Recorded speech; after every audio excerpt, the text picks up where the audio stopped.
been a while. Feels like it's been a really long time. It's been 2 months since we've done a community update, but of course we had the epic Mozambique BTS in December. Maybe we should just do a BTS every month. Hello. What do you reckon? Who have we got here? We got Gregory, Micky, Antonio, Christian, Emmanuel, Alan. Hey. Hi, everyone. Hello. Got a few more people joining. Who's in the audience? Oh, Mr. Josh Watkins, Clover Notes. BB, hello.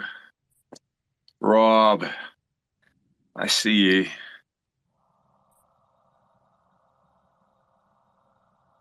Hello. And World Mobile Community. Good evening, James Tagg.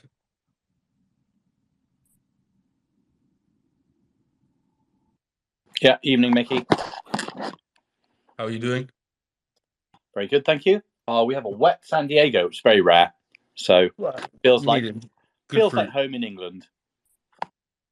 How's the lab setup going? Pretty much done, actually. So it's usable. The actual experiment stuff is not set up yet, but it's ready to be set up. So it's good. Very good. Antonio, good evening. How are you? I'm good indeed. How are you? Thank you very much. All is good. Looking forward to this. Okay, let's give it 60 seconds and we'll get into it. Still a few people joining.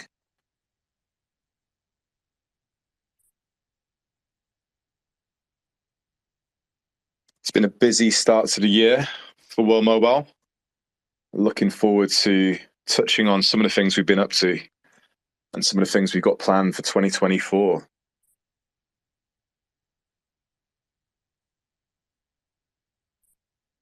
I'll kick off with introductions. So I'm Mike Blake-Crawford, World Mobile CMO, responsible for all things marketing and community.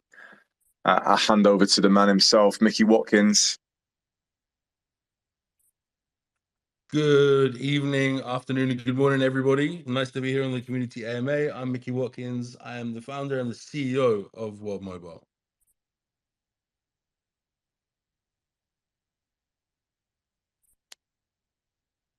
Next up, we got Antonio. Hi, everybody. How are you doing? I'm Antonio, CTO and co-founder of World Mobile. Nice to be here, as always.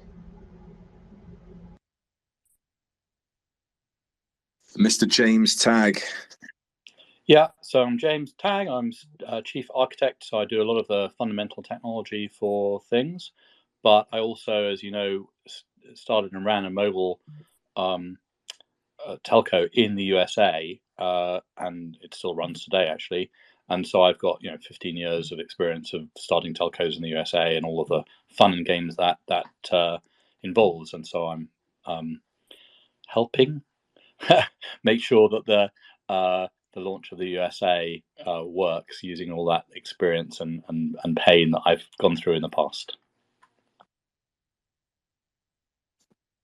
Alan, you're next. Hey, Alan Omnet, Chief Operating Officer. I'm all about translating ideas and vision into reality. Next up, Mr. Gregory Gottlieb. Good evening, good morning, good afternoon, everybody. Gregory Gottlieb, head of aerial platforms. Been focused mostly on aerostats, but we'll be talking about some interesting things as we go through this evening. Next up, we got Andrew Soper. Hi, everybody. Thanks for coming. Thanks for spending your time with us tonight. Andrew, one of the co-founders. I'm in charge of lots of different things over the company. Title is Chief Country Operations Officer. If you have any questions, please feel free to reach out on the Telegram group. Thanks for coming again. We're still going. We've got Emmanuel. Hey, GM. Good afternoon, good evening. Good community manager here. Looking forward to taking your questions, hearing from all the team. I know you guys are excited, so let's get to it. And we got Ryan. Least but not last, I'm going to say. You're up as a speaker. That's a surprise. Hey, I'm Ryan. I work with Zach on the token side of All Mobile. Most of you know me already. And last but not least, we got Christian, but he's not up as a speaker right now, but he will be speaking a little bit later. So give him the opportunity to introduce himself then. But let's kick things off. And I think what better place to start than reflecting on last year, on 2023. This is the first community update of 2024. Micky, 2023 was an incredible year for World Mobile, from the launch of commercial services in Zanzibar, the mobile app release, Pakistan expansion, spectrum secured, development of Aya, and of course, the launch of that aerostat in Mozambique. Take us through some of your highlights from 2023. It was a crazy year. I mean, the team worked so hard to deliver everything that we delivered. If I reel you off some of the things in my head, we launched the mobile application. We launched Scan for Points. We built and launched a regional and global travel eSIM. We launched 5 new websites. We ended the year with around 1,200 air nodes. We opened up the B2B customers in Zanzibar, bringing forward our B2B to B2C model. Over 200 and something businesses on the network now. Now even more. Partnerships, including SEW and others, Vodacom, of course. We launched in Pakistan. We took the sharing economy out of Zanzibar, took it to Pakistan, and boom, off it went. And now there's more nodes, I think, in Pakistan than there are in Zanzibar, as a testament to such a resilient and efficient sharing economy that we've built. We attended countless events between all the different teams. Ryan, who's on the call now, he really grinds. He really made it happen for all the events that we couldn't attend, whether that was in Turkey or whether that was in Dubai, whether that was other places around the Middle East, Saudi Arabia. We were honored to join the HAPS Alliance and be amongst some really esteemed peers, identified by the United Nations for disruptive effort in rural connectivity. We were a case study for the GSMA, and they produced a white paper on us. Of course, we acquired spectrum in the United States of America. We began our rollout in Reno. We started the partnership program in Washington. We launched the beta website and got lots of good feedback for the first version of OPAN. We were awarded several blockchain awards, which was, of course, an honor. We released the Aya white paper. We launched the new ambassador program. We opened up testnet. And we also were one of the top ranked Cardano native assets, as well as one of what I believe to be an NFT with the most utility. And then I could go on and on and on, and it would be here for another hour and a half. But all in all, I think we took over more than 300 projects last year. So exceptional year, very exciting, and set the foundations for a much more focused year this year. A project a day keeps the doctor away. Yeah, exactly. Okay, there was a lot there, and you're right. It could have been a space in itself. But what do you think was the most significant milestone, Micky? And I'm going to ask this to a few people on the team. For me, it was watching the sharing economy leave Zanzibar and grow on its own in Pakistan. But I think the partnership with Vodacom, the aerostat launch in Mozambique, that was definitely an emotional story after such a long time. But so many learnings, so many milestones, and such a good foundation to have started January 2024. Andy, what was your most significant milestone of 2023? I mean, for me, it was becoming a mobile network operator in our own right. That was a huge, huge thing for me. Antonio, what was your most significant milestone of 2023? There's so many that selecting a most significant, it would be very difficult. I would say to finally find the best performing team that we have as internally, and seeing all the pieces come together one by one after all the hard work on the last 5 years. That's a very significant milestone for me. Gregory, come on. What was your biggest milestone? The mobile app? Well, no, it wasn't the mobile app. It might have been learning how cryptocurrency works, which I didn't know about before. But no, you all know what my highlight was. It was watching my team launch the aerostat in the middle of nowhere in Mozambique. That was the most emotional moment. It was the most rewarding moment. Incredible. I think that's a nice one to round off that question. Micky, how did the team evolve in 2023? We've had some changes, some new starters. What's been the biggest shift in the team?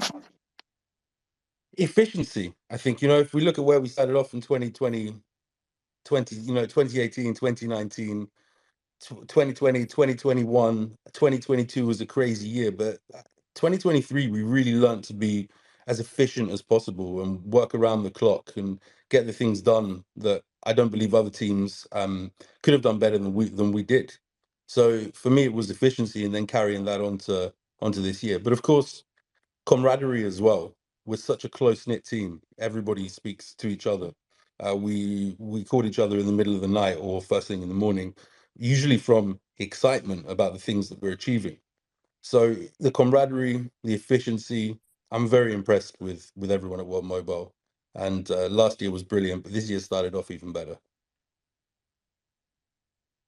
Incredible. And what was your biggest learning from 2023? You've got to do what you've got to do to get to where you need to go. And my biggest learning was watching that if you empower your own team, you're so much more efficient and so much stronger than I even imagined. And I'm the guy that came up with the motto, "Together we're unstoppable." So my biggest learning was continue to empower your team and you'll grow to where you need to be. Andy, what was your biggest learning? I think persistence. I think drive and getting up every day and just working your ass off every day. We've been at it for quite a long time. Last year we had a really, really good year, loads of good milestones, and just that consistency to get up and do it day in, day out that was my big takeaway from 23. Awesome. And Alan, what was your biggest learning from last year? How to execute faster. I think, again, we've learned a lot, and we understand how to deliver and to execute in a much faster, more efficient way. And also, there's a lot of getting the incentives right. This industry is about incentives, rewards, and tweaking that and getting the models right for incentives is what's going to make this really succeed. And I think we're in a good place. Incredible.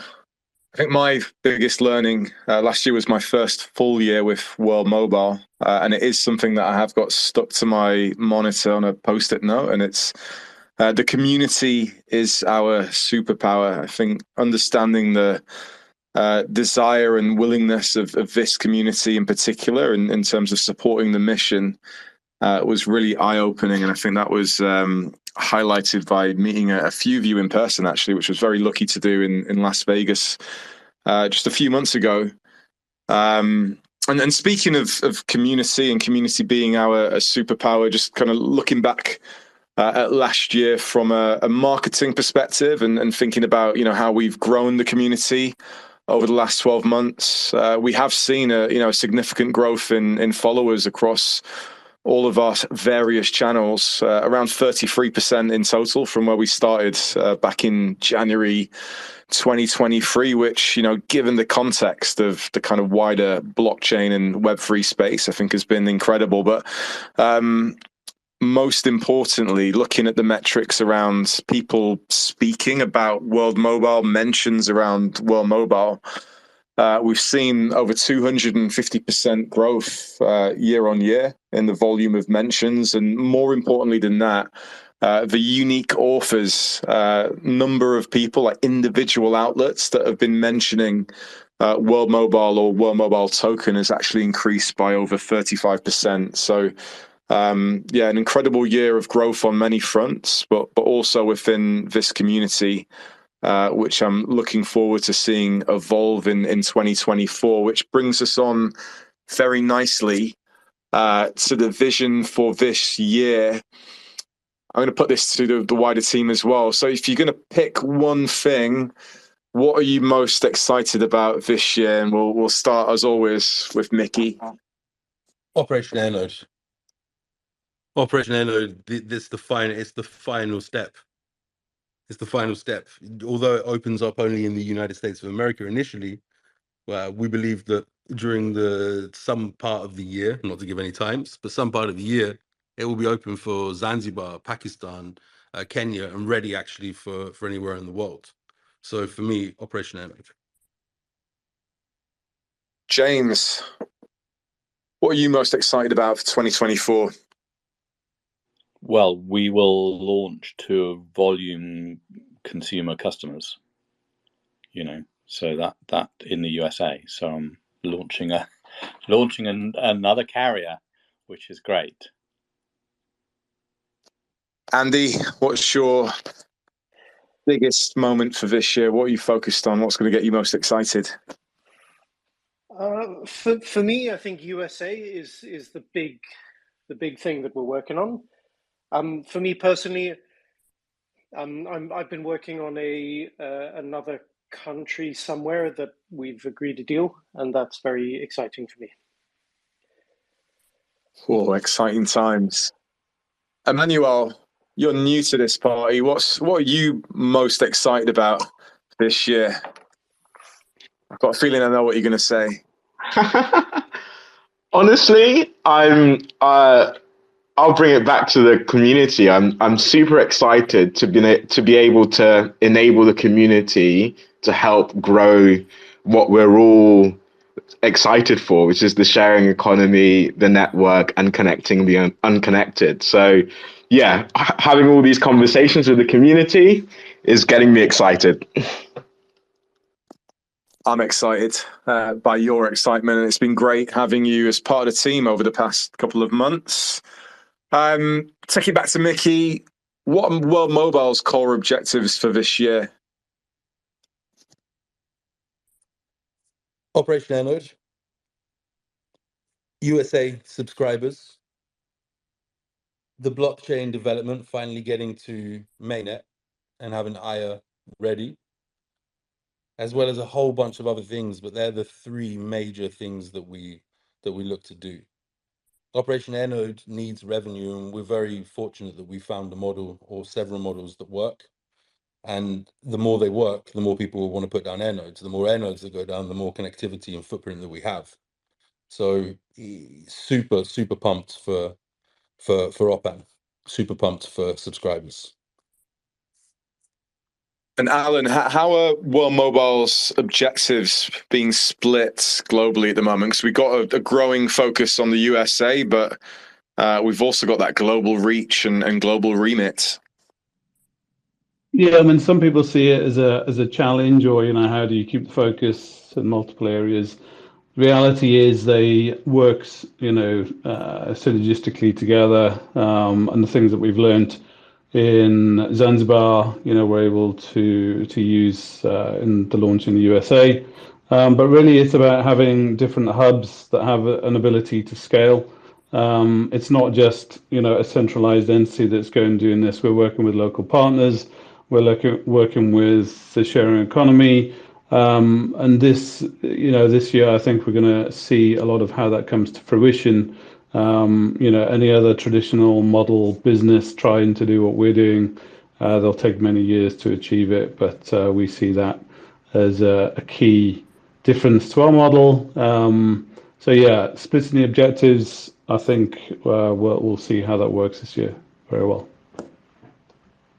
Exciting times. Deepin is a timely, new, and very hot narrative within the Web3 and blockchain space. How is World Mobile positioning itself within this space? I think I was delighted to see today we've been featured in Binance's latest report into Deepin, pride of place within the 5G sector. But Micky, how do you see World Mobile and the narrative of Deepin working together, and what's our objective within that space? Well, Deepin isn't exclusively cellular or connectivity, right? There's compute, there's all types of Deepin. But I think in terms of who's going to grow in the Deepin space and who continues to grow in the Deepin space to actually bring real world revenues, we're leading the race right now, humbly so. And we think we can contribute massively to the whole Deepin sector across all the different chains. And we think that the sharing economy for World Mobile can grow. And we've got to have some nice things up our sleeve as well to really put a few different countries and lots of different nodes on the map soon.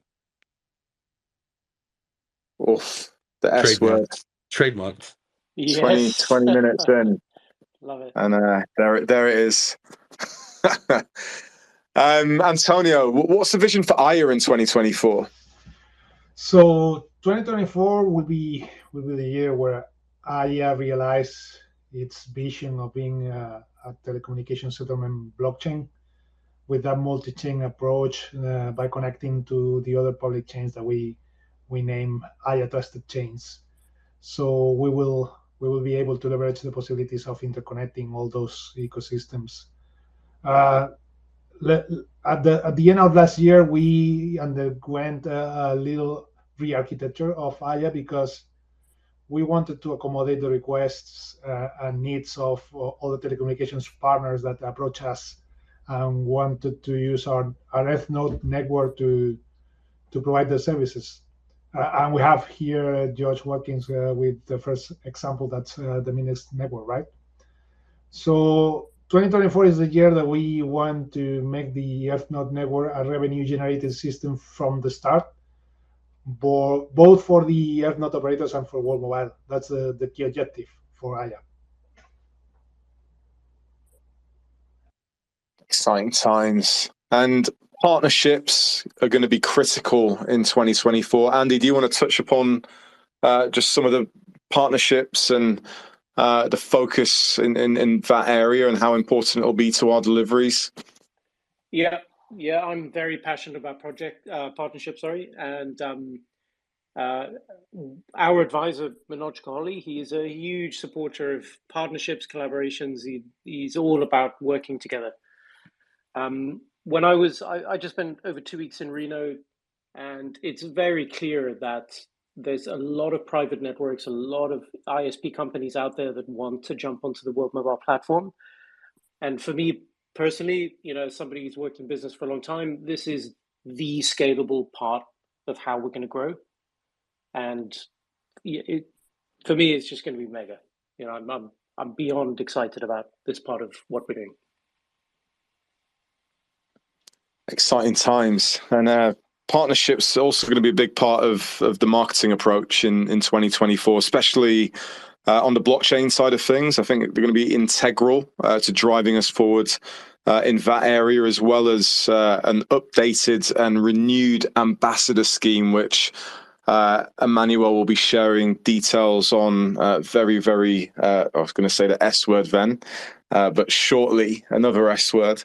But in addition to that, we've been restructuring our team, our marketing team at World Mobile, slightly as we kind of optimize towards product marketing and customer acquisition. So we've got a growing list of consumer products, which is going to continue to grow. So very much focused on driving sales across our travel eSIM, of course, mobile cell service coming to the USA, air node sales, but also supporting the local markets team in Africa as well. And they've recently run a very successful campaign in January focused on driving customer growth across both B2B and B2C, which has been quite fun to support on. Moving on swiftly and thinking back to Zanzibar and the various deployments around the world. As of today, the World Mobile Network consists of 1,365 active air nodes on WMT scan. Going back to where it all started, what is the latest on the ground in Zanzibar? So where is growth coming from? I've alluded to it a little bit there. But what are the focus areas going to be in 2024? And I'll let Micky kick that off. For sure, Opan. We're looking to open Zanzibar up to Opan and wider Zanzibar into Tanzania as well. Zanzibar, as you know, is very special to us at World Mobile and to me, certainly. But continued growth through the B2B to C model, it works, it's functioning. There's quite a few exciting opportunities that are popping up as we've cemented ourselves as a really good mobile ISP and ISP. We're in a position where we've got people knocking on the door wanting to do collaborations, and it's done exactly what it should do, a showcase. And now we want Operation Air Nodes to take it to the next stage, and that will be ready. Once we've got Operation Air Node we're functioning properly for the United States of America and we've learned the learnings, then we'll open up Operation Air Node for Zanzibar. And the growth in Pakistan over the last few months has been phenomenal. It's now our largest deployment by number of air nodes. A lot of hungry internet users as well, as you can see. Yeah. What does 2024 look like in Pakistan? My mantra is Opan. Again, Opan, supporting the local partner to grow at a faster rate with the sharing economy. Utilizing the host and the remote operator or local operator model, and then your job, Mike, to go and attract those communities that want to build a network in Pakistan, to continue to grow the network in Pakistan. And we've been approached by other partners now, potential partners in Pakistan who have seen what's happened, and they've said, look, can we jump on? We've got different regions, we've got different areas, so they're things that we're assessing. But it's working, and it's been noticed by local people there and local entities. And we saw the USA come live at the end of last year on WMT scan. The air nodes there currently, who are they connecting, and will those air nodes be available for purchase through Operation Air Node? Currently, they're connecting some local people who are running them there. They're also working with partners to connect wholesale customers who are passing through those zones. But they're really testing at this very moment. And when Opan goes live, it will be the end of the test and the beginning of production. And Andy, branching out, what's the latest status of our deployments across wider markets, thinking about Africa, Asia, and the rest of the world? I think it's reiterating what Micky said. It's about getting Operation Air Node and the sharing economy working and cracking on in Nigeria, in Mozambique, in Kenya, and Tanzania. And thinking about Mozambique, Gregory, what's the latest on the ground in Mozambique and our partnership with Vodacom? Well, we're having a great time with Vodacom. They're a very good bunch of people to work with. They're very helpful, friendly.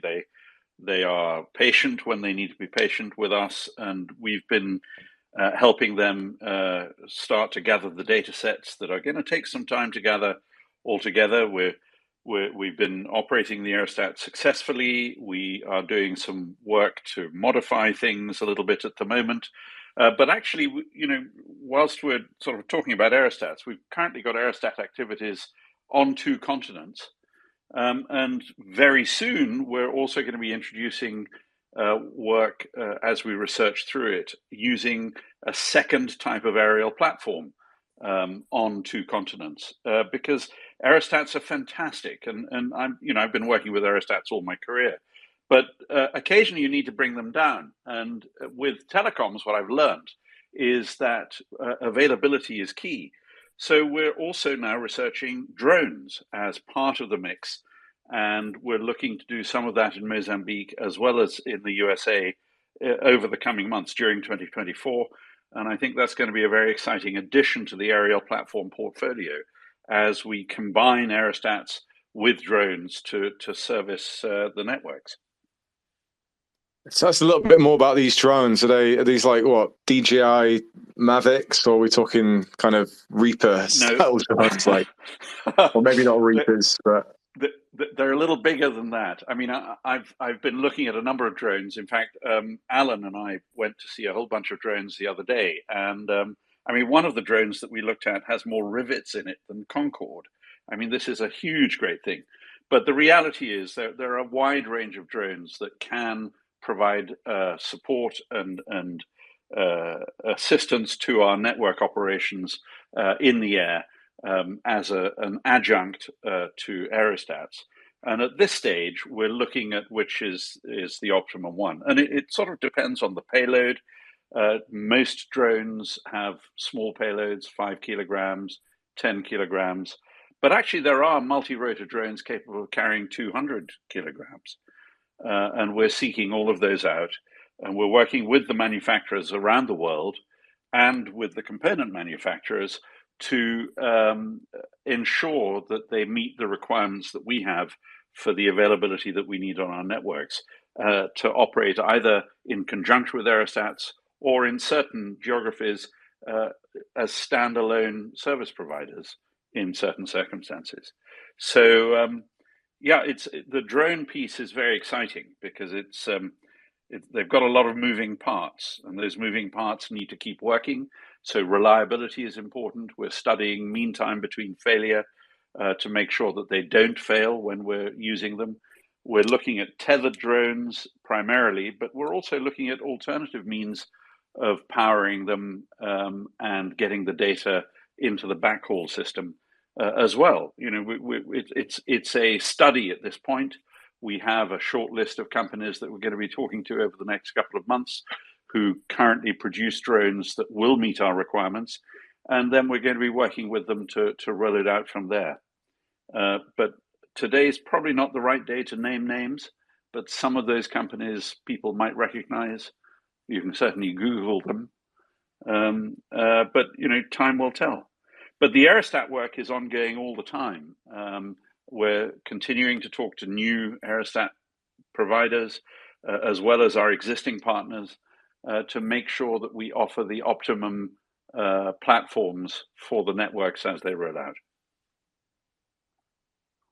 Staying on the topic of aerostats and the risk of not droning on too much about drones, one question we had from the community over the past couple of weeks was just around the possibility of crowdfunding to deploy an aerostat. Is that something that would be possible in the future? Definitely. That's what Operation Airnode is about. The Operation Airnode, every single element that makes up a mobile cellular network or a broadband cellular network will be given or enabling the community to purchase those elements and be a part of that and communicate and work with hosts on the ground or installers to actually set up service. So definitely. We had a question from EarthPath, and he was asking, what is the lifespan of an aerostat? Okay, so like any aerial vehicle, the lifespan is a function of how well you maintain it. You know, there are airliners out there that have been flying for 40 years. The same can be said of aerostats. There are certainly government aerostats that have been in service for 20, 30, 40 years. But what you do is that as components age, you replace them or maintain them or repair them. So the lifespan of an aerostat is as long as you want to make it. And it's a case of having the right maintenance regime to do that. Incredible. How can the community contribute to deployment? Andy?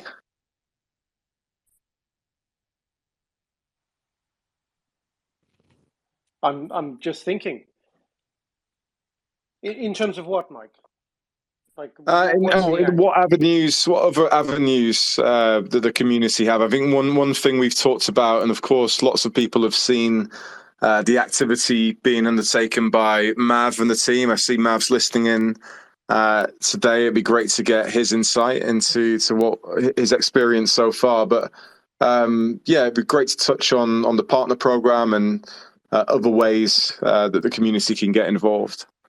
Well, I mean, for me, the key thing is fixing problems. So where are the gaps in coverage, and where can the World Mobile Business Model help? So obviously we've got Scan for Points. So download the app, get it on your phone, drive around, and get that going. That's a key part of the developing the sharing economy.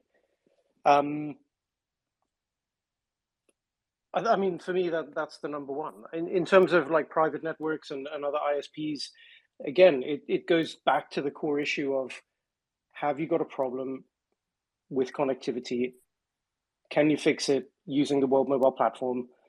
If that's the case, come to us, and we'll do whatever we possibly can to help you fix it. And you'll be part of the sharing economy. You'll be earning revenue as part of that. So just incredible. Maybe it's a good time to talk about the leaderboard, Mike. Yeah, I think that's coming up next, actually. But before we get there, James, are there any new technologies being tested as part of World Mobile's deployment? Across which areas? So clearly on aerostats, we are building new types of antennas that can provide high capacity, high range, and lightweight all at the same time. And actually, the most important part of that is the capacity issue. You can get high range by just sticking any old directional parabolic dish on the bottom of an aerostat and pointing it a long distance. That will go a long range. But what you actually want is to be able to put multiple beams out so you can get hit the capacity. So that's what we've been working on.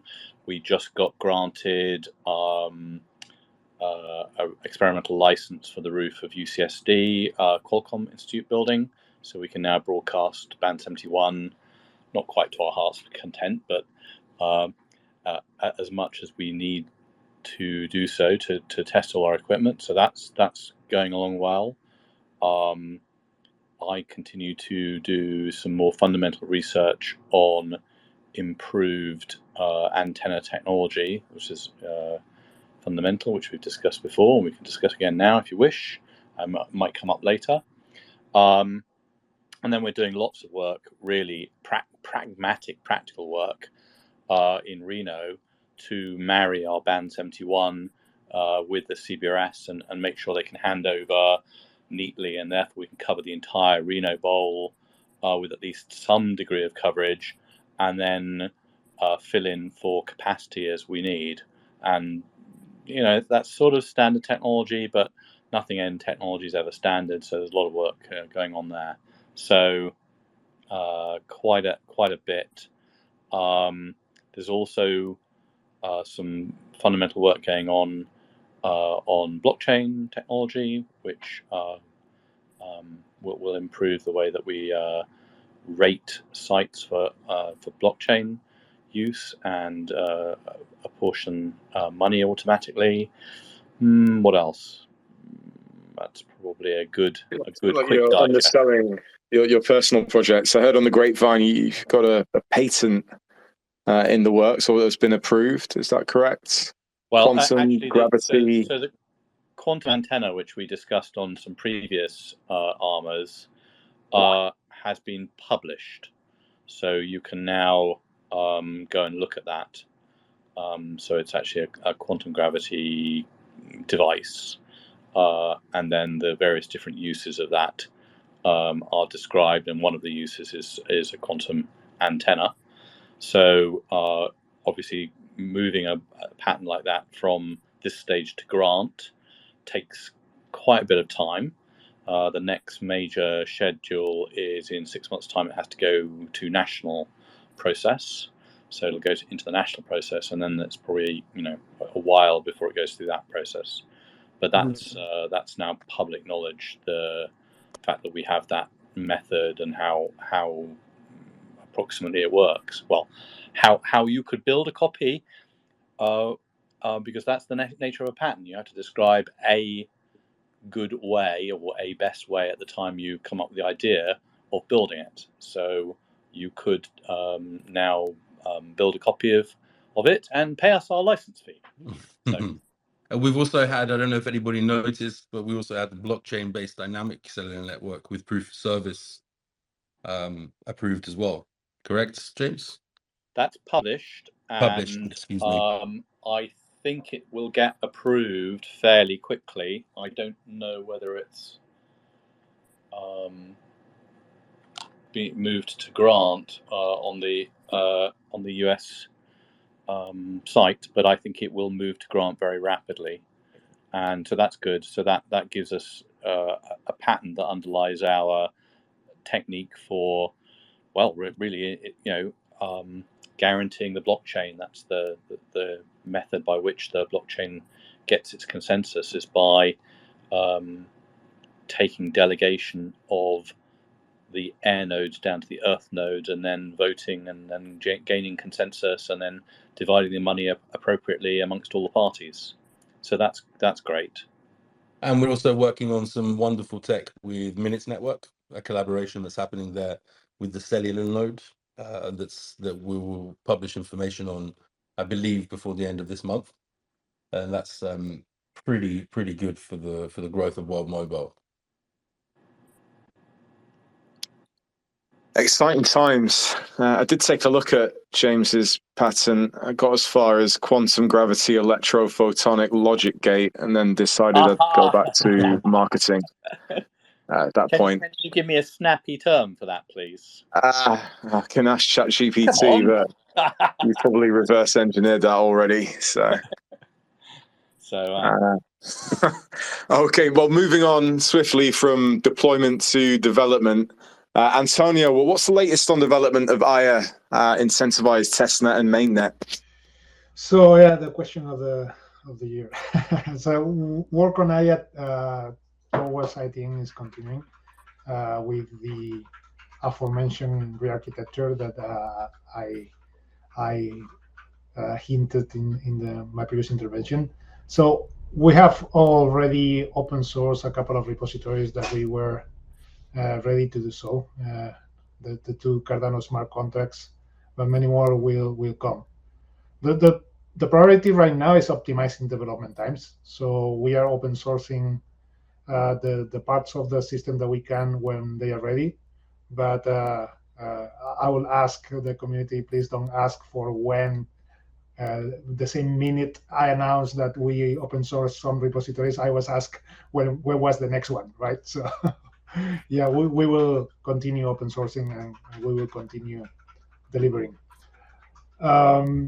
Yeah, that's as far as I can tell you right now. There's some things going under the hood that will be evident very, very S-word for the community, but the team is working full steam ahead. Micky's talked a lot in recent months about WMT Scan 2.0. What are the plans for this? Well, the end plans are that they'll move across to OPAN. So the new WMT scan will actually be OPAN, a place that you can go to and understand everything about the World Mobile Network. Of course, this will come in stages, but in this new release, you will see the beginnings of that happening. Exciting. I think we might get a first look at that later on in this community update. What's the vision for the mobile app in 2024, Micky? The mobile app, the foundations are there. It's set. eSIM has now been added, and people can purchase and take their eSIM. But it's missing engagement, right? The mobile app was meant to be a place that you came to to utilize the World Mobile Network, but beyond utilize it, to be a participant in gathering the data that we need to successfully build a network. So the leaderboard is, I believe you're going to announce shortly that the leaderboard is very ready for deployment. And with this, we can start to actually get the engagement. The marketplace is now being tidied up, lots more products being added. And as Opan becomes ready, then we also, by default, become ready to launch anywhere in the world, 98% ready. The rest will be regulation and to make sure that we have the appropriate licenses in those countries. So engagement is what is coming. Usage is what is coming. USA customers is what is coming. Operation Air Node from within the mobile application on mobile will come. The dashboards for the Earth nodes, for the Air nodes to be integrated. So it's a big year for the application. And it's a year that we're looking to have engagement and a lot of user downloads. Yeah, scan for points. Certainly, I think we are ready to deploy. That's correct, Antonio. Yeah, the leaderboard is ready to go, undergoing the latest tests.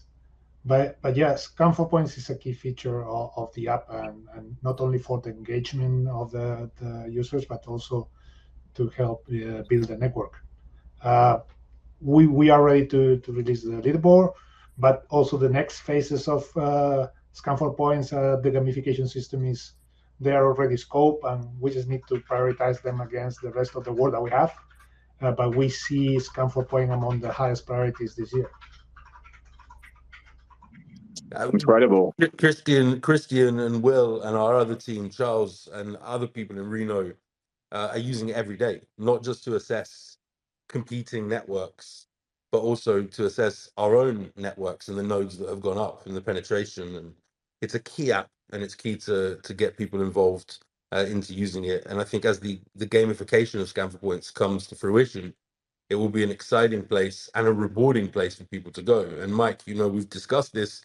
We'll be setting up campaigns wherever we need to launch with, big prize pools so that people can go there with their families individually, drive around, walk around, and be the participants of almost a treasure hunt. And that treasure for us is finding the not spots, finding the Swiss cheese, finding the rural connectivity. Yeah, it's a big move, actually. If you think just in the last few weeks, we moved from a situation where we used sort of AT&T and Verizon phones to walk around and make phone calls while we tested our system, and we used commercial scanners to scan the system while we tested our system. And now we can use our system and our phone, our SIMs and our phones to do the whole thing. And we're off of third parties. So that's a big transition to eating our own dog food all the time. Yeah, the network's there's a sizable footprint with the band 71 and the band 48.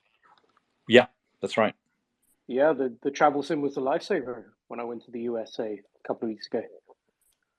I can't reiterate how hard the teams work. It's crazy. There was a comment earlier on in the Earth Node operators chat. Is it efficient to work 24 hours a day? No, of course it's not. But is it efficient to have 5 time zones and have everybody working in a way that actually we're being efficient? That's what we're achieving. We've got Magnus Kelly, for example. I don't know if he's on the call. This guy, he's the example, right? This guy just doesn't stop. He's a machine. But then you've got James, who's doing multi jobs. Not only is he chief architect, he's also chief unit economics, right? So one day he's working I do a lot in the lab. And all the next all the patent stuff and so on. So everyone is firefighting, and although we appear that we're really big at World Mobile, which we are, we're 100 people.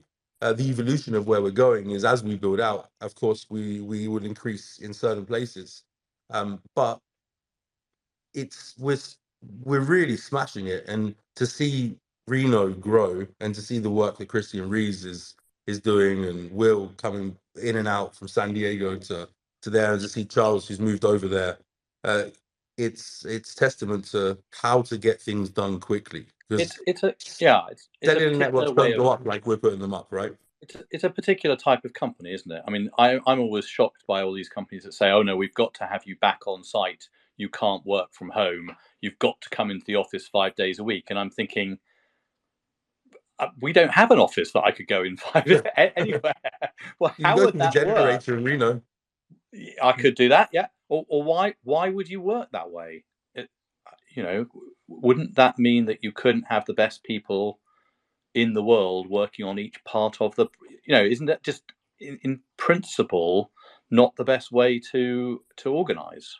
But some companies are just not built to have this multi-time zone handing off in the middle of the night sort of culture. Lots to talk about, Orpan. We're getting very close now. I think yesterday we saw an email. The whitelist is indeed closing. I say that like I didn't plan it, but that did go out yesterday. Since we last spoke, there have been some major changes to the Airnode sales platform. Micky, can you provide an insight into these changes and just some of the ideas that have driven that? We've got far more granular on the actual Operation Airnode site. And we also are aware that we can offer multiple revenue streams from one device, not just cellular or mobile cellular, but other forms of cellular, other forms for IoT, not necessarily the IoT that you know, but an IoT, for example, with SEW and their mobility platform. So a lot of focus has been on absolutely maximizing the potential revenue that can come into an Airnode, and I think that's kind of the biggest changes that are happening live and dynamically, because the USA is different. It's different than Zanzibar. It's different than Pakistan. Has a whole different community, a whole different set of requirements, not regulatory, but culturally and technically.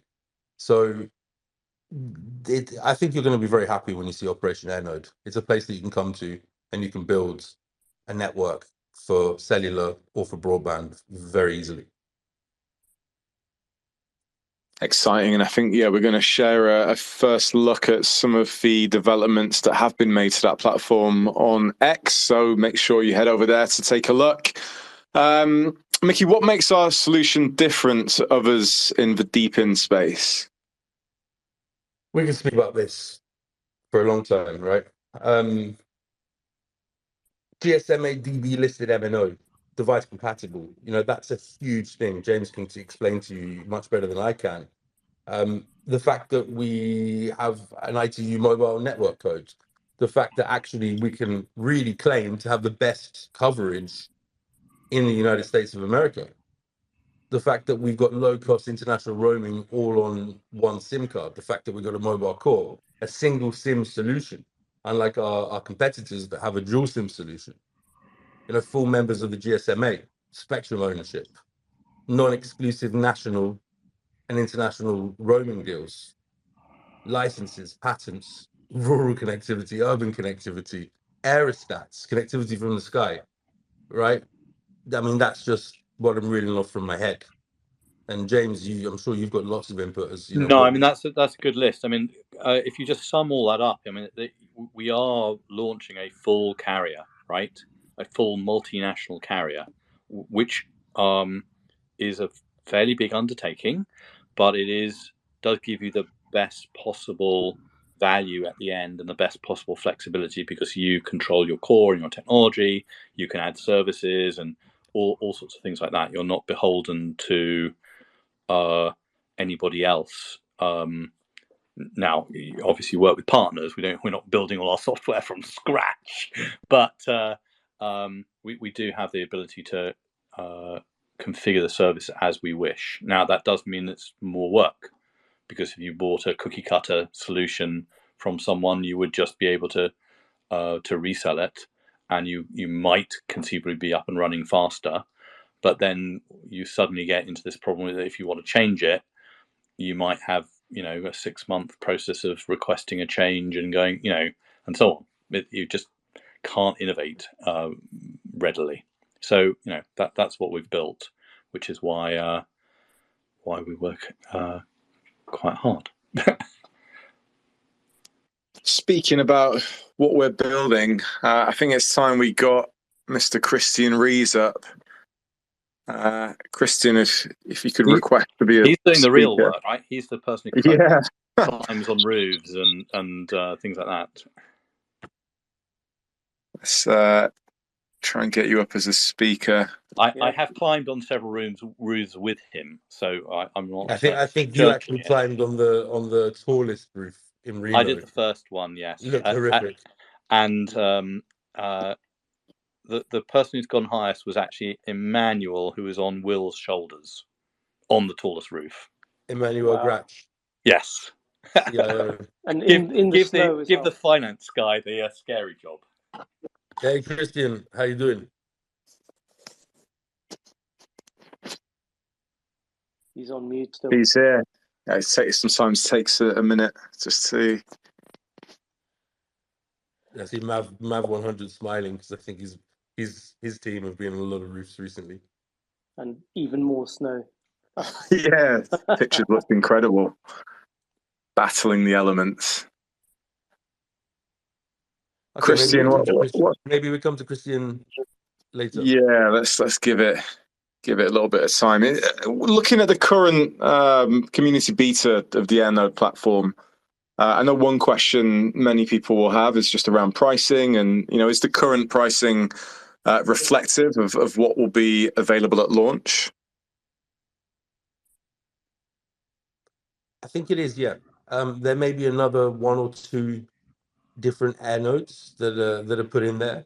One could be a little bit cheaper, but initially we want to build out a proper network in the rural and the urban areas, not a bit part network, a network that's going to generate revenue because the customers that you're working so hard to get and that Charles Barnett is working so hard to get are consistently almost always on our network, right? On the World Mobile Sharing Economy. So, but as time passes, as we build out the core, the foundation, then we'll start to add different units, and they can be Wi-Fi units, and they can be much cheaper CBRS units. Andy, you've got the job of a very serious job. In all companies, supply chain has to be handled by one of the most trusted people, has the top integrity. So Andy Soper from our team has been assigned that job. And he's speaking to a lot of different suppliers consistently, getting all different devices. We're testing devices ourselves in different countries, Taiwan, China, and seeing what we can do, and then bringing those back. And then Magnus has the job, and Will has the job of setting them up, and then Christian has the job of, whilst he's doing his other jobs, is to go out and test the network using scan for points, and then we have the job of digesting all that information. So yeah, it's crazy, and there will be different priced items. But as Pakistan comes open, and as Zanzibar comes open, there'll be devices as low as $40, $50, $60. There'll be devices as we make partnerships with MNOs to run Operation Airnode directly with them as a partner. There'll be devices there again that are the $100,000 mark. The device that will go on the bottom of an aerostat. This is a beauty. This is something that it could potentially be $300,000 or $400,000 with the aerostat not included. So a whole range of things, and eventually, the fiber in the ground, the cables, the MikroTik routers, the Ethernet switches, all of those will be given to a hex and to the sharing economy. Again, this is World Mobile shouldn't be building any network. World Mobile had to build a network in order to prove that this could be done, learn, and develop a sharing economy. But the end goal is that this is people powered. This is for the people. So we just touched there on Mav and kind of battling through the elements in Washington State. How can others get involved in the partner program? I know there's been a couple of questions around this in Telegram this week. So, Andy, you're very passionate about this as well, and I don't know if Josie's on this call and Will, but we opened up to Mav because Mav showed so much interest, and they realized that they were going to be the first partner in the USA and what that would entail, and the journey and the ride with us. And I think they've enjoyed it so far, and we're enjoying it, and it looks like it's going to be a great model in Washington where they are. So we're not in any hurry to open up to any other partners. We do have quite a huge list of people that have reached out to us, both professional and individual entities. So they can come and they can express, and as Operation Air Node website goes live, you'll be able to take segments, counties, or certain areas that you wish to be a partner in, and then we will look at those manually. But again, we only want to launch with everybody once we know that we can drive the maximum revenue through these nodes, because that's what it's going to come down to. It's going to come down to month 1, month 2, month 3 growth, for month 5, month 6, month 7. Okay, I'm starting to see this is going to be good. Month 12, like, okay, hold on, this is great. That's what's going to encourage a nationwide rollout of Operation Air Node.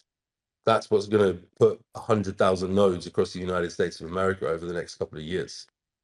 So we're open to partners. We absolutely believe in partners, but at the same time, we definitely want to run at our own pace, because we want to make sure, just as we got it right in Zanzibar, just as we got it right in Pakistan, we will get it right, and we are getting it right in the United States of America. But no rush. Christian's back. Let's give it another go.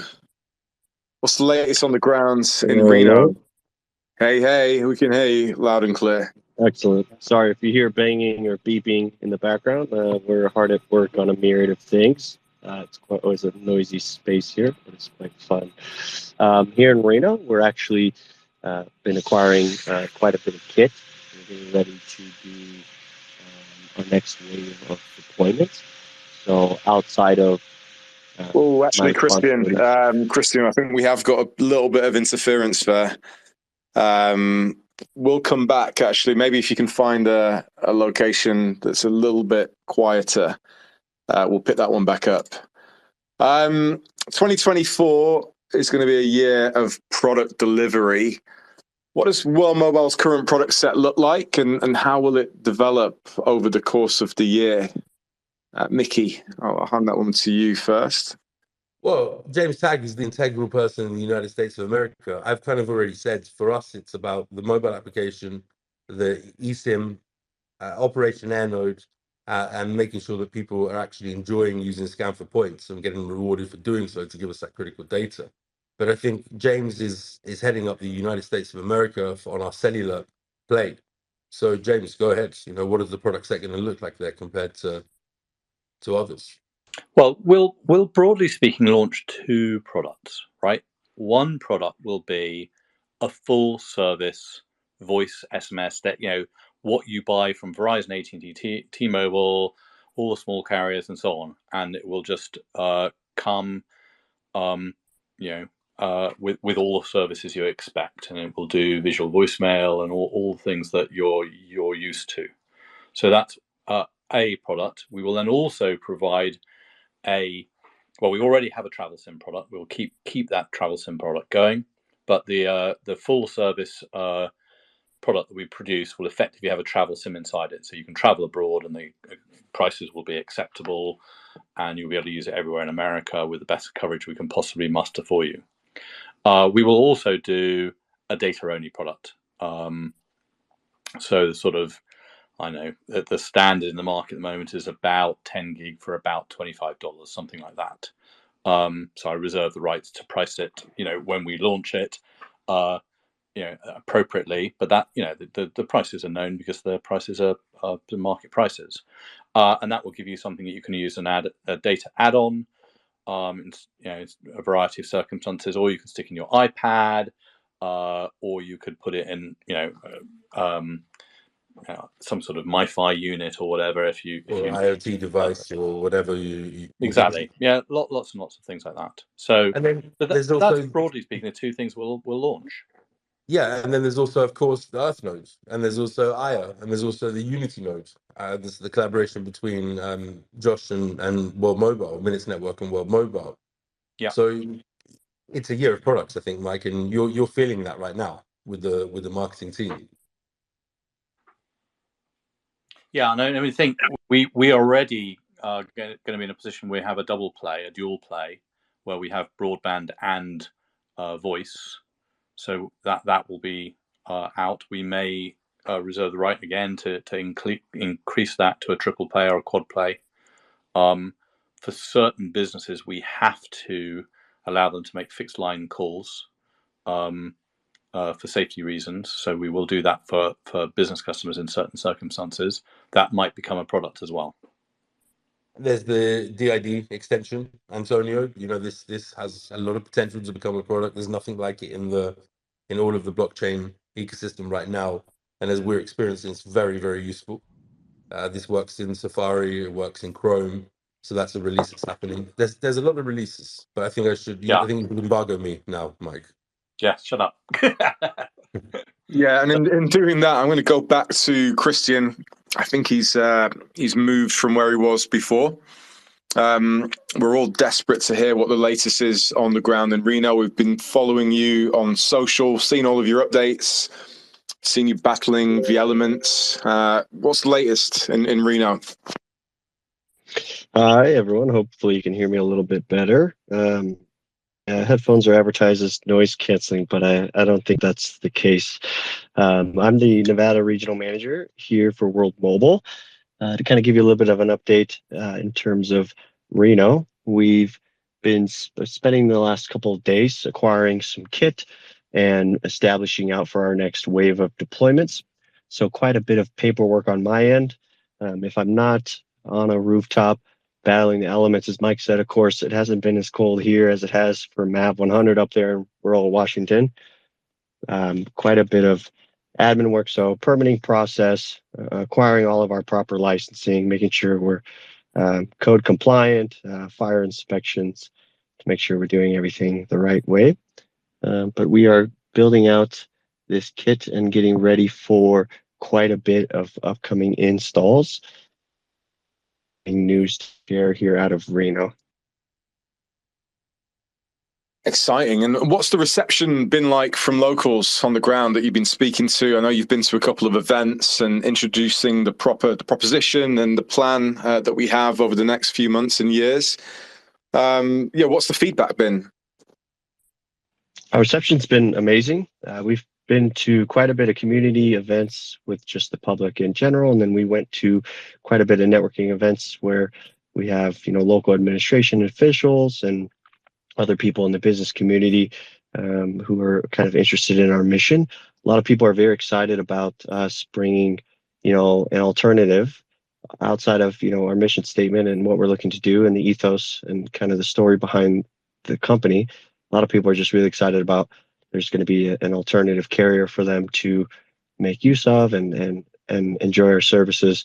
A lot of people, in person and online, and the pulse of the community is, the cell coverage that they have with current providers hasn't been adequate, or they're kind of over predatory pricing and contracts and spending money with the big guys. So especially in our rural areas, a lot of people are really excited about having somebody else to work with.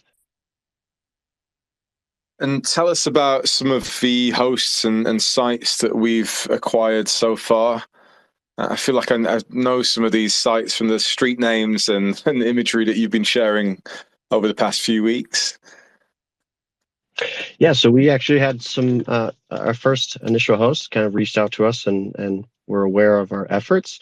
And we have some installs on residential properties and then also on a mix of commercial properties. So it's just really kind of establishing a good working relationship with, the business community here in town, but also, the locals themselves. A lot of people are, hey, I own 5, 6, 10 commercial properties. I really like what you guys are doing, and I rock with the mission. I'd love for you guys to, put your infrastructure up on the property. And same kind of thing with the residential installs as well. People who are really looking forward to kind of helping build out this network and lend us, their property and space to kind of build out that mission. So it's been great working with them. Everyone's been very super supportive and onboarding, and we've been in often after work, dancing around their schedules, but everyone's been very accommodating to our installations and schedules. That's awesome to hear. And before we wrap this up with you, Christian, what are you most excited for in 2024? OPAN, absolutely. OPAN all the way. Just the deployment of more air nodes here in the U.S. and, the ideal, thing that we're building here is that we can build a true turnkey approach. Once the air nodes are operational and working truly with the building economy, then that can be expanded everywhere else in the States. And to kind of go back to what Micky said about scan for points, that tool's huge for us, because not only does that allow us to get data on places where the coverage and capacity might be lacking with current carriers and what makes sense to kind of build out to next, but also being able to kind of build out everything about the radio down to the tech. Just yesterday was able to make a call off of our air node, which is kind of a groundbreaking moment for calls and text and data off of our air node. Just being able to receive a call and make a call off the air node, talking to our core, was pretty groundbreaking stuff, and it was quite a moment. Incredible. I agree. Well said, Christian. It is exciting, and it's important to understand that as we build out, we're not just building out for Reno, we're building out for all of Nevada. We're building out for all of the United States. We're making something that's absolutely scalable as we support MAV as the first partner.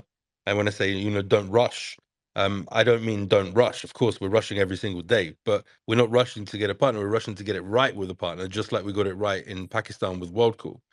So once that happens, then OPAM flies, and all of a sudden, everywhere in the United States of America is a candidate, every single hex. Micky, a couple of weeks ago, you shared a screenshot on X and made reference to a new kind of node, which I think has a code name all about unity. Can you shed some more light on this new node? And I guess building on that, the very latest on the relationship with Minutes Network and Josh, who I know was in attendance, is still here. It'd be great to learn more. Well, Antonio and Josh and I have been working for many years on some pretty cool solutions in telecoms. And then when Josh decided that his time was to come and revolutionize the minutes industry and step aside from his role at World Mobile, there was a promise between brothers and between partners and to all co-founders that we would do some pretty cool things together. So one of the coolest things that we can do right now is produce a node that you can install on select or any Android phone. You install this node then pops up at the World Mobile core. And then we're able to do quite a few things to support the industry as a whole. Mobile app developers, telecom platforms, SMS aggregators, and so on. More information will be available towards the launch. But this is something that allows everybody with $150, $200 that can afford a device to boot this and to be part of a very, very big network. We just got back from the Philippines. I've got lots of Philippine sweets, very nice, to all my Philippine brothers and sisters out there. And we also in Turkey, also looking at a few other places, Nigeria, and some places in the Middle East where we'll first launch. We have around 500 nodes out in the wild right now that have been testing for the last 3-4 months.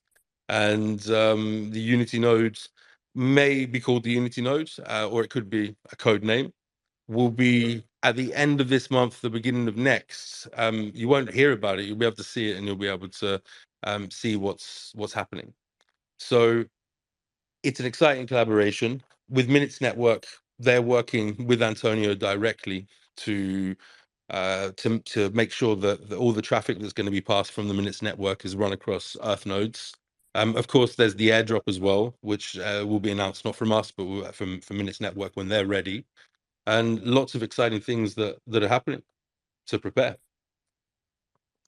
Exciting times, and I think Minutes will be hosting a Spaces on X sometime in the coming week or two, so keep a lookout for that. That brings us to the end of the main agenda. I think it's perfect time to move to Open AMA. I'm going to hand over to the Web3 cat, Mr. Emmanuel, World Mobile Community Manager. And let's invite the community to ask their questions to the team. Hey, everyone. Well, what a space this has been. And yeah, if you now have any questions, now's the time to request to speak, come up to the stage, and we'll direct your questions to those that can answer. So yeah, waiting for anybody that wants to come up on the stage here. Hi, can you hear me?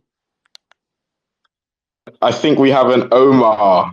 Go ahead and ask your question. Yeah, well, first of all, I'd like to say that I really appreciate you guys' work with World Mobile. I've been sort of in the project for a while now, invested, and really looking forward to the future. But I just wanted to know, in terms of, partnerships and things like that, is there anything that you can give us some more detail about there?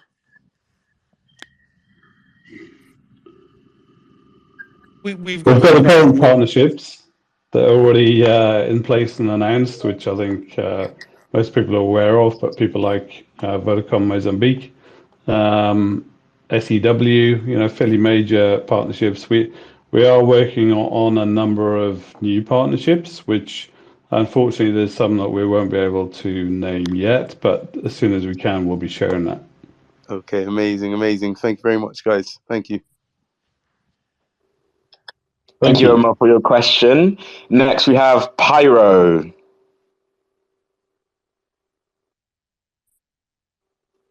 Is Pyro up on the stage? Right now, he's still a listener. Oh, there he is. He's up. Go ahead, Pyro. Hey, so I was out in the wild and I was talking to a friend, and they were talking about a village that they lived in Oaxaca, where their family was from, and I was like, hey, I was trying to do the elevator pitch for World Mobile, and I couldn't quite give like the best speech for it, but I was wondering, like, because she's creating a cafe, and I guess I wanted to know like what you guys thought about like if you thought about going into like South Mexico or things like that, because it seems like that's the case for what you guys are doing, like Zanzibar and stuff, but like, so the villages kind of pool in money, and I was talking about like maybe make like a community stake pool or something like that, or but how does the sharing economy work within like a community village? Is that something that you guys have focused on, or obviously but Yeah, something that we, of course, rural connectivity and urban connectivity, covering the Swiss cheese and covering, villages like we did in the very beginning, and we continue to do in Kenya and Nigeria. But how will it work? There'll be Operation Airnode, and people will be able to come, offer themselves up as a host in any country that Operation Airnode is opened in, and then people from the wider community will be able to come in, purchase the infrastructure. There's a calculator on there that will tell you roughly your potential earnings for running an air node in this particular area, based on population density and a few other factors, average price, and et cetera, and people will choose, and they'll say, okay, this sounds like a great opportunity. I'd like to put a Wi-Fi node, or I'd like to put a backhaul node, or I'd like to lay down some free space optics, or I'd like to put an aerostat up, to cover these 500,000 people, or whatever they would like to do. So that's the whole concept behind Operation Airnode. It's a self-service, build your own network, and people can decide where they want to put down infrastructure with as much information as possible that we can give them to make an informed decision. And then, of course, there's the community fund, right? And that's for the hexes where people really do need internet, and we can go in there and we can support them and subsidize that from the community fund as part of its usage. All right, so you don't need to be operating license in Mexico or anything like that to put the air node up? Of course, that's when I said in some places, yes, depending on what spectrum we're running an air node on Wi-Fi. So one of the reasons that we launched in the USA is it's got this fractional licensing of the spectrum across the country. So we were able to start small and then build from there. Other countries have systems like that, and Mexico is one of them. So I had an extensive discussion a couple of days ago about this very topic, which is what about underserved communities in Mexico. But we could say, what about underserved communities in 220 nations on the planet Earth, and spend all of our time going, oh, what about this country? What about that country? And at the moment, we just have to focus on the USA. But I mean, I think Mexico is great. Not least, I can drive there in 30 minutes. Yeah, to put what James just said into context. So right now we're active in 7 different countries as well mobile. This year so far, every week a new country has knocked on the door or sent their emails. So this month so far, we've had 4 new countries come to us and say, we're a regulator or we're an entity. We'd like to launch World Mobile. We'd like to launch an aerostat. We'd like to see your solution. So I think eventually everywhere in the world will be open, and our job will be to go out there, get the licensing, make sure the regulation is in place, make sure the support, make sure the foundation team are in that country. But the focus right now is the 7 countries, and James's focus is making the USA work, because when the USA works, then the rest of the world opens up. That makes a lot of sense. I'll step down because I was thinking about maybe sponsoring an aerostat in that area where she wanted to open up her cafe. It's that small village, native. That's exactly what Operation Airnode is there for. Yeah, but that time frame is. But you don't just year, sponsor. 2 years. You earn revenue. Yeah. Right. Yeah. So it's different. But Mexico is somewhere we're looking at. I was speaking to Manoj today. We are speaking with some of the big entities in Mexico and in Central America. And that's, it's pretty excited. Argentina is somewhere that we're looking at as well. I know Nico will be happy for that. But also other places. There'll be a trip for Emmanuel and or Charles with Manoj going to the Middle East, going into Africa next month to speak with quite a few MNOs and entities out there. Mexico is one of the countries. Looking forward to it. Thank you. Fantastic. Thank you, Pyro. Next up, we have Sam. Sam's coming up to the stage.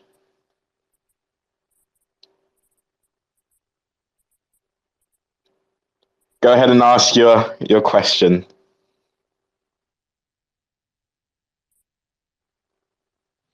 Oh, you're muted, Hi. Sam. Hi. There we Can are. you hear me? Hello. We hear you. Super. Thank you and congratulations on the involvement till now. I have only one question. Why did Minutes Network launch on Ethereum and not on Cardano? This is a question for Minutes Network, not for World Mobile. Okay. But as far as I know, Minutes Network are not launching only on Ethereum. They will be multi-chain. Okay. This is a question for Josh and his team. Okay, thank you, Micky.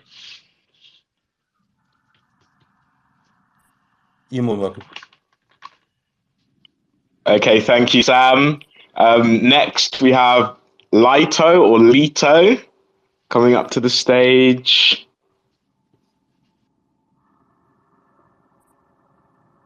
Let's give it a few seconds for it to connect. Go ahead, you're on the stage, Lito. Hey guys, thank you for bringing me up. First of all, congratulations to the things you have achieved so far. It's quite exciting to listen to this space.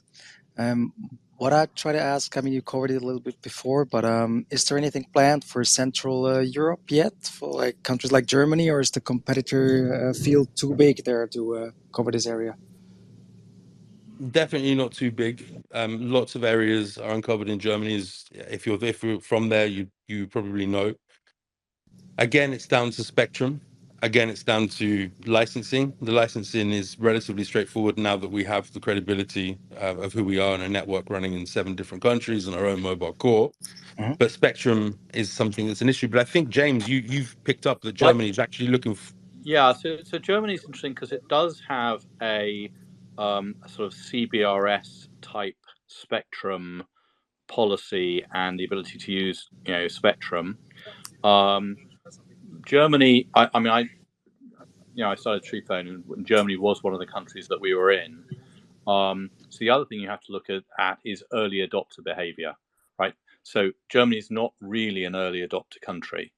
So the early adopter countries are really the Netherlands and the USA in this world for telecom stuff. That's where you'd launch the first, because people will try things out and are very adventurous and so on. Germany is much more conservative, brilliant engineering. I would always drive a car from Germany. So I think it's really interesting, but I'd like to get us working in an early adopter European country before going after Germany, because the standard quality standards in Germany are just astronomically high.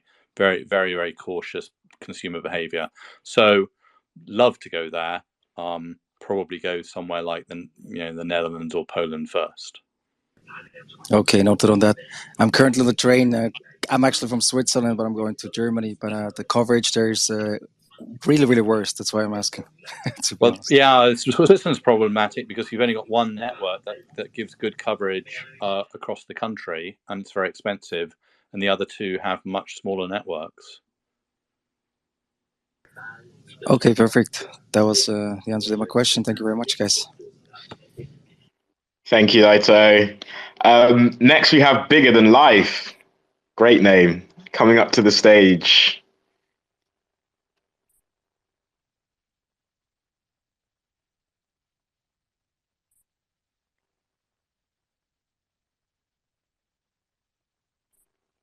Give it a few more seconds. Bigger Than Life.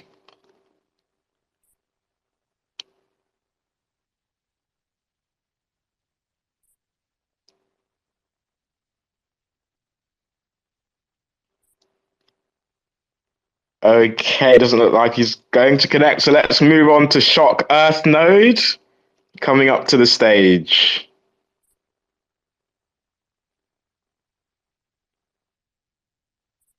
You're on the stage, ask your question. Hey there, you hear me?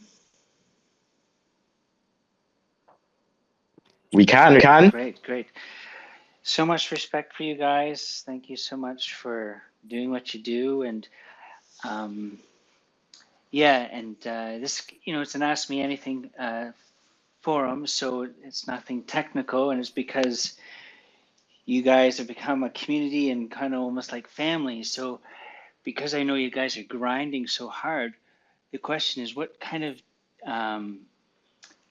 aspects of your life to bring balance in such a workload? You're doing like yoga, exercise, eating well. So just, it's more so not necessarily we want something to be answered, but just know that I'd love to hear that that's still a part of your lives. I've bought an exercise bike. Oh yeah, nice. So I get to do half an hour, 35 minutes of cycling every day.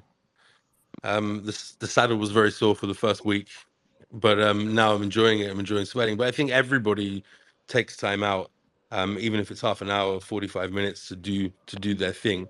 You have to remember, it's not mandatory that everybody works 15 hours, 17 hours a day at World Mobile. We do it because we want to. We do it because we've got a community like you. And if we're going to be unstoppable, we need to set the example. We don't do it to the point that we're sick. And when you do something and you enjoy it, it's so much easier than doing something for long hours that you don't enjoy. So it's a very nice environment at World Mobile.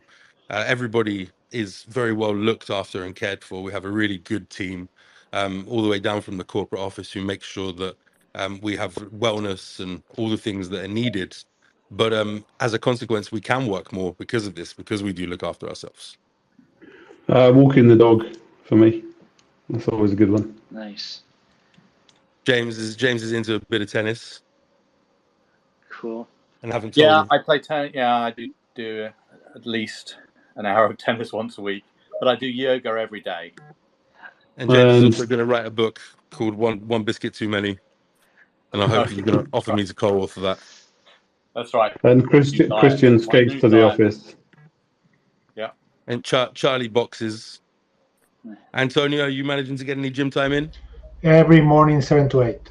And I also dance some weekends. Wow, that's quite an eclectic group of different activities. And I love to hear, James, Well, that you're a yogi. Yes, Gregory. Uh-huh. Well, I was just going to say, I'm an actor, and so I spend my weekends filming commercials and doing voiceovers, recording audiobooks, and that clears my mind. It's wonderful. Wow. Well, great. Well, thank you so much for answering the question, and keep on plugging as I will keep on spreading the good word. Thank you so much, guys. Thank you. Thank you for your question. And I'll just add there, Christian has said in our chat, in the Reno office, they skate.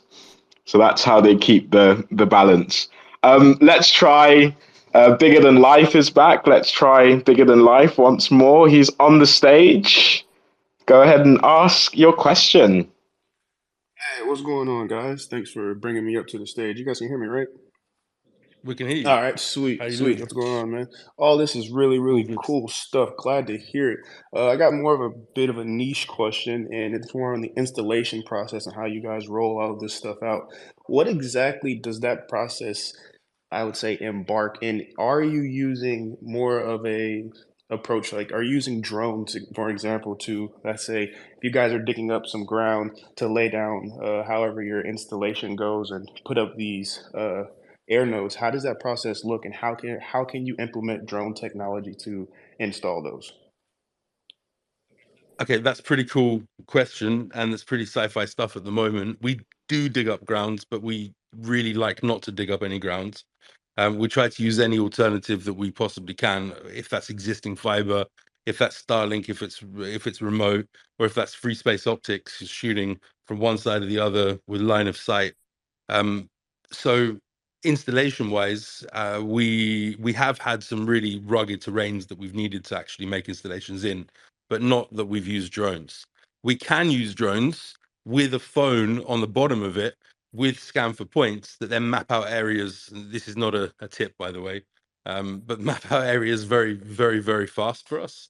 That's the only use of drones other than for propagating cellular activity that we would have. But Well, we try and be as actually, Go sorry, for it, Micky, Gregory. there is one other use of drones that we will have, certainly, and that is to, when an aerostat is deployed and it spends weeks up in the air, we can use a drone to go up and inspect it, because the drone can fly around it, and we can look at any wear and tear on the envelope, any lines that need adjusting, and that sort of thing. So yeah, we can use it. We can use drones for inspection as well as propagating signal when we've got other aerial platforms. Sweet, sweet. Yeah, that's the inspection piece was important to hear. That's a big industry that just as for some background, I actually work for a drone manufacturer. So the question I was asking was kind of getting more insight into the market. And as you guys get larger, I'd assume you'd get more into these larger scale sites where a lot more of the pre-planning would be needed. Maybe you might end up using like a LiDAR scanner or something to build out Sure. a point cloud of the entire land, or maybe some photogrammetry and RGB sensors. That is often how we do use that scan data, and that is often how that scan data has been generated. And certainly when we looked at Zanzibar, the cost of buying the scan data was super high. So we did look quite extensively into just hiring a drone operator and whizzing around the island and doing it ourselves. And we may indeed do that sometime. And Bigger Than Life, if you could please just message me privately which drone manufacturer you work for. They may be a company we're already talking to.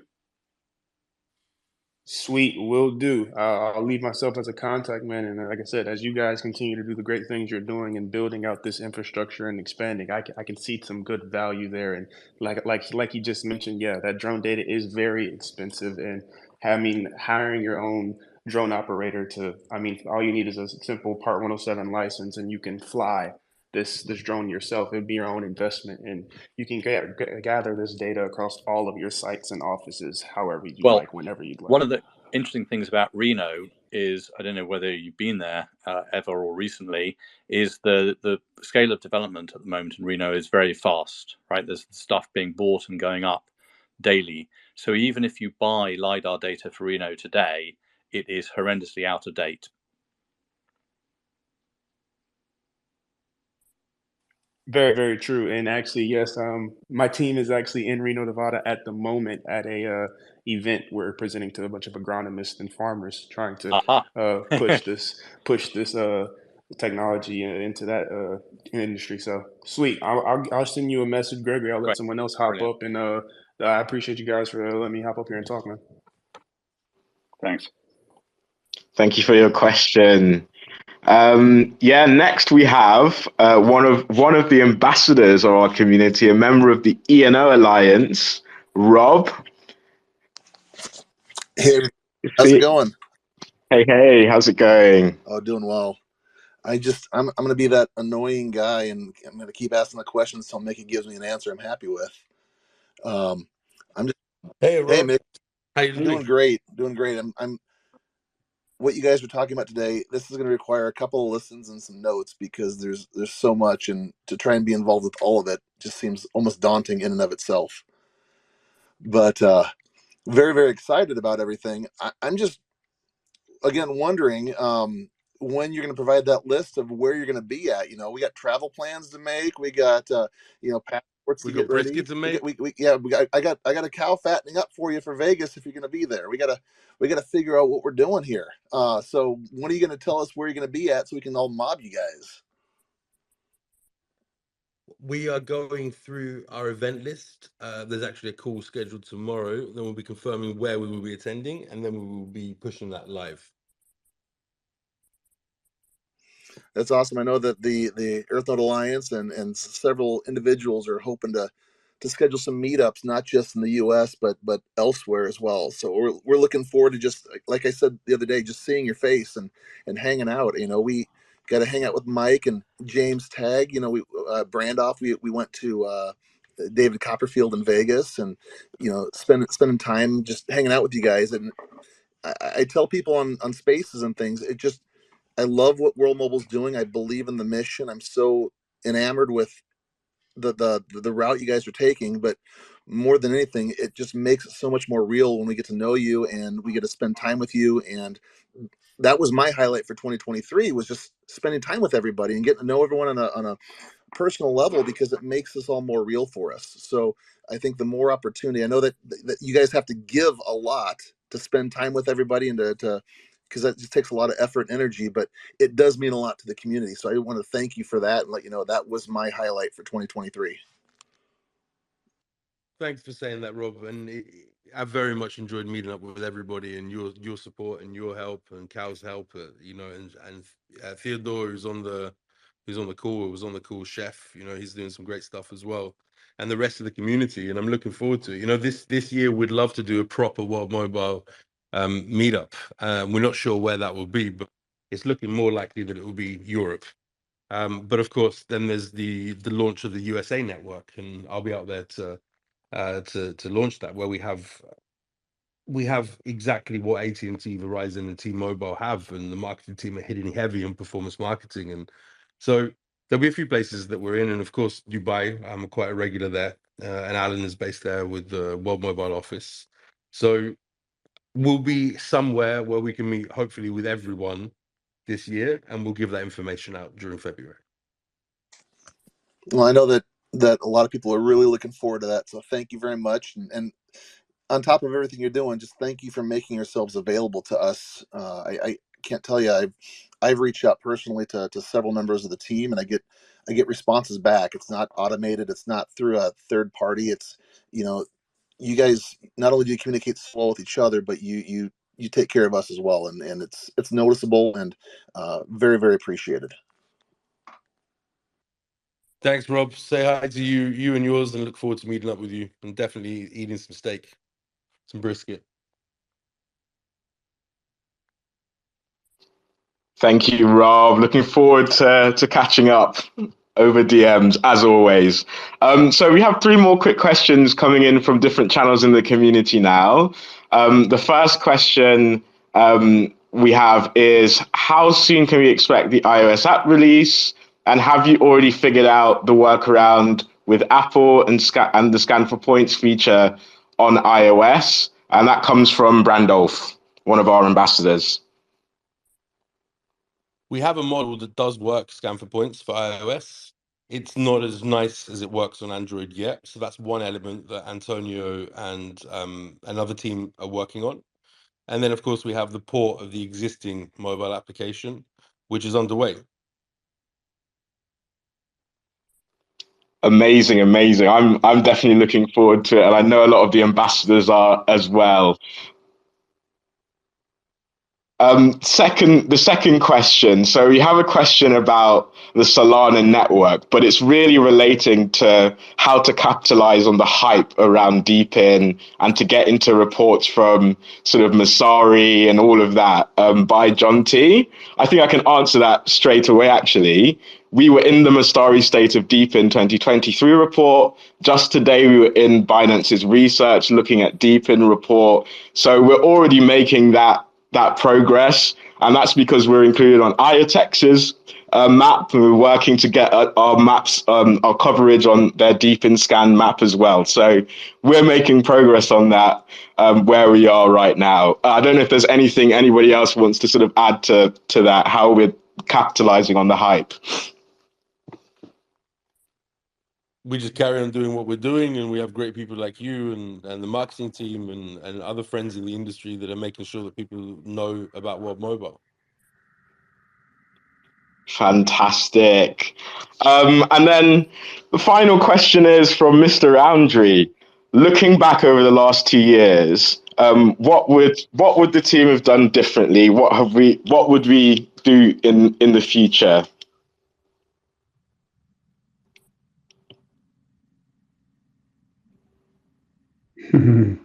Does anybody want to take that one? I think from my point of view, would you do anything different? Hindsight is everything, but the reality is you learn so much along the way that's very valuable.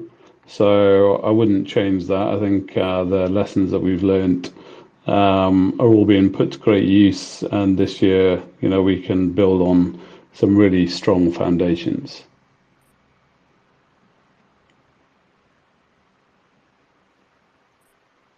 Amazing. Well, I think that brings us to an end now. Are there any closing thoughts from any of the team? I think Micky was trying to say something then, so we need to bring him back on. I think he lost his audio for a second. All right, can we try and bring him back on? We can't hear you, Micky.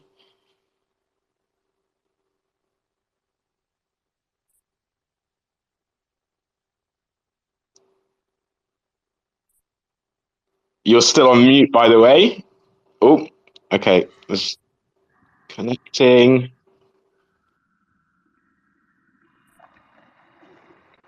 I think my closing thoughts for the year are, as somebody mentioned, this is the Deepin narrative is getting a lot of attention. We are, aiming to be one of the lead in the Deepin space, and that will be seen. People will see us starting to deliver, and they'll see the difference between us and the different Deepin wireless operators. So, that's where there's going to be a huge focus this year. I have no idea if this is working. Amazing. My microphone is showing unmuted. You are now. We can hear you now. So final thoughts, Micky. Continue smashing it. The community, World Mobile team, everybody. We know where we need to go. We know we're getting there. We're making amazing progress. You can see it every single day with new data consumption used. It's just going to grow and grow and grow. And thank you very much for your support. And I look forward to the next AMA, which should be mind-blowing.